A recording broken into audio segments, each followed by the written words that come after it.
G.I. Joe versus Cobra. Admiral Keelhaul, Destro, Snowjob, Cobra Commander, the Weather Dominator, the Eternal Struggle. Are you ready to settle the conflict between G.I. Joe and Cobra for control of the world's weather? Now you can. Renegade Game Studios has combined two fan-favorite franchises, G.I. Joe and Axis and Allies, to create G.I. Joe Battle for the Arctic Circle. Let's make it hot.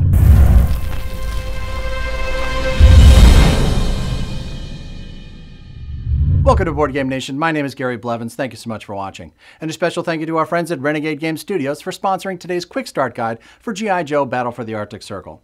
Check out the link in the description to see where you can get your copy of this great game and so much more. As we cover the different topics and get you ready for battle, there'll be little graphics popping up like this one with a page number in the rulebook for reference. You can also use the chapter guide to jump to any section that you want to watch again. Now, keep in mind, this is just the quick start guide. For a deeper explanation and lots of examples, head over to our full how to play video. It has a detailed chapter guide. So if you get stuck on a particular rule, that video can probably help you out.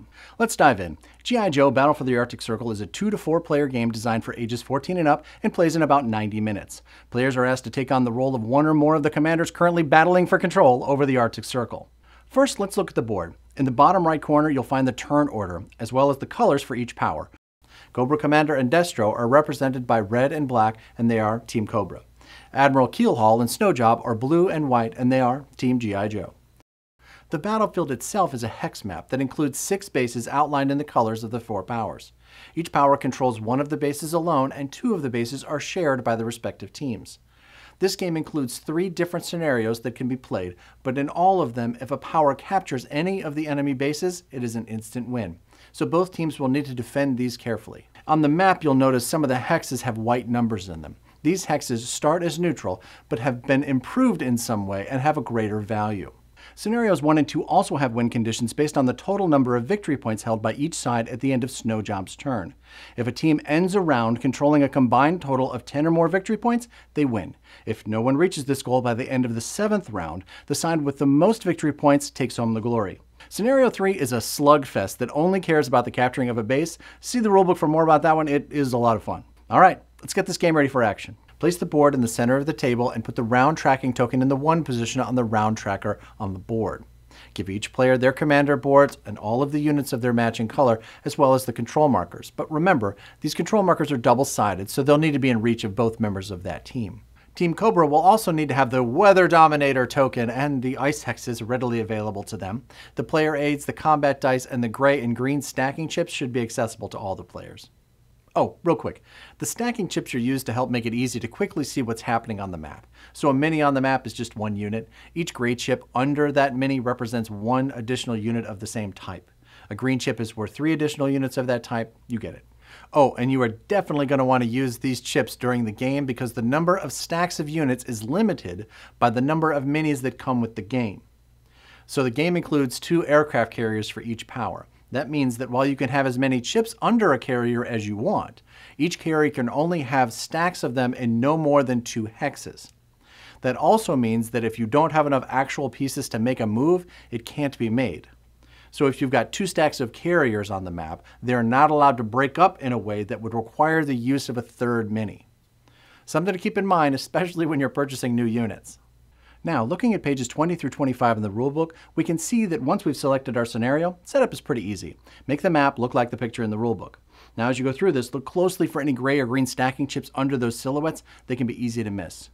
And with each player placing their own units, it should only take a minute or 2 to go from this to this. Ooh.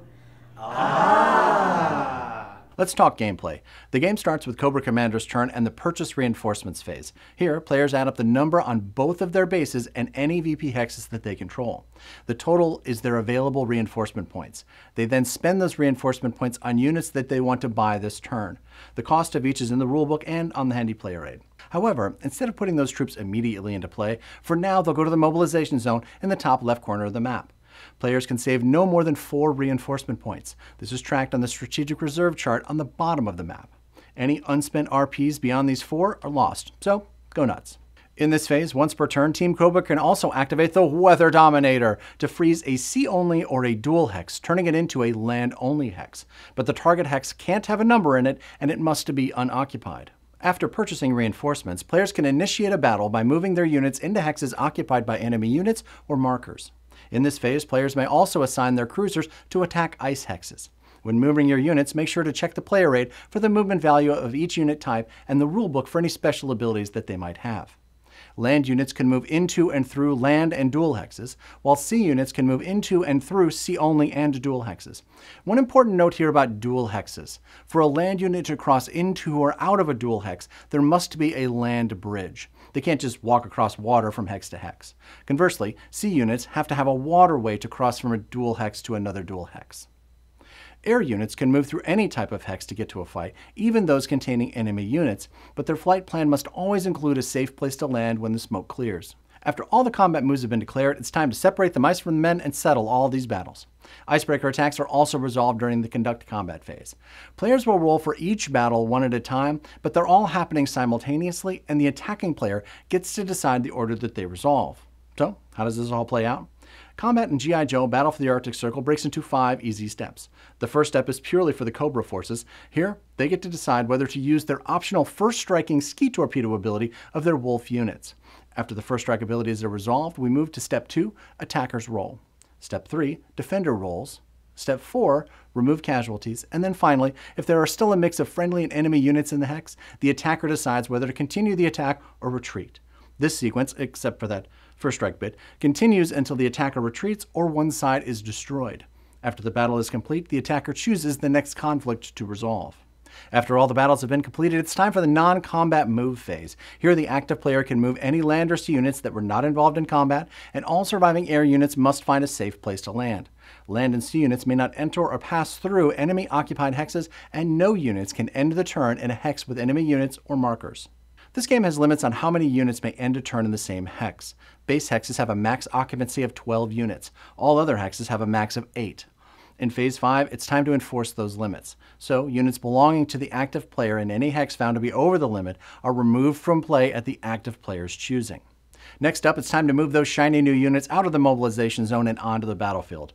Players can deploy new units into either of their bases, but they can't exceed the stacking limits of the base hex or use more pieces of a specific type than come with the game. After deployment, the active player adds up the numbers in the victory point hexes that they control. Again, those are the white numbers, and then updates the total on the victory point tracker. Remember, in all the scenarios, taking a base is an automatic win. In scenarios 1 and 2, in this phase at the end of Snowjob's turn, we check for a win by victory point holdings. If the conditions have not been met by either side, advance that round tracker token and turn the action back over to Cobra Commander to begin the next round. If neither side has found glory at the end of the 7th round, the game ends, and the victory conditions of the selected scenario will determine the winner. Before we send you off to battle, let's take a quick look at some of the units that'll be under your command. On land, let's start with that mighty infantry. This game has Arctic Troopers for the Joes and Snow Serpents for the Cobra forces. Looking at the player aid, we can see that they have identical stats, but make sure to check the special abilities of each commander. They can make a big difference in the game. Also on land, each side has their own type of vehicle and each has a special ability. The Joe forces have the Snowcat, with an ability called Wire-Guided Missiles, and this might be the most powerful ability in the game. In the first round of combat, hits from Snowcats are assigned by the controller to enemy land or air units rather than chosen by the opponent. But, not to be outdone, Cobra's Wolf has a ski torpedo ability. This is a first strike weapon that can fire in Step 1 of combat. The opponent assigns the hit, but units destroyed in Step 1 will not get to fire. One big downside though, if Cobra Commando or Destro decides to use the ski torpedo ability, all of the Wolf units in that combat get -1 to the appropriate combat value in that first round. Again, very important, both of these special abilities are available when attacking or defending, but they're only available in the very first round of combat. After that, play continues as normal. As we look to the skies, we can see that Joe has the Sky Striker while Cobra has the Rattler. Each has different movement and combat values, and they have different landing requirements, but both have an ability called Dive Bomb. With this ability, air units can swoop into a dual hex and target enemy sea units while evading any return fire from land units. Very cool. Speaking of sea units, this game features 2 different types, aircraft carriers and cruisers.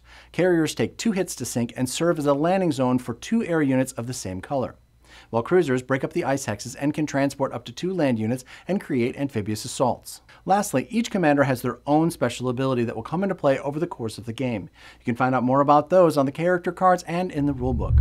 And there you have it, everything you need to know to start your very first game of G.I. Joe Battle for the Arctic Circle. Make sure to keep the player aids and rulebook close for any questions that you have along the way. But if you need more, we've got you covered.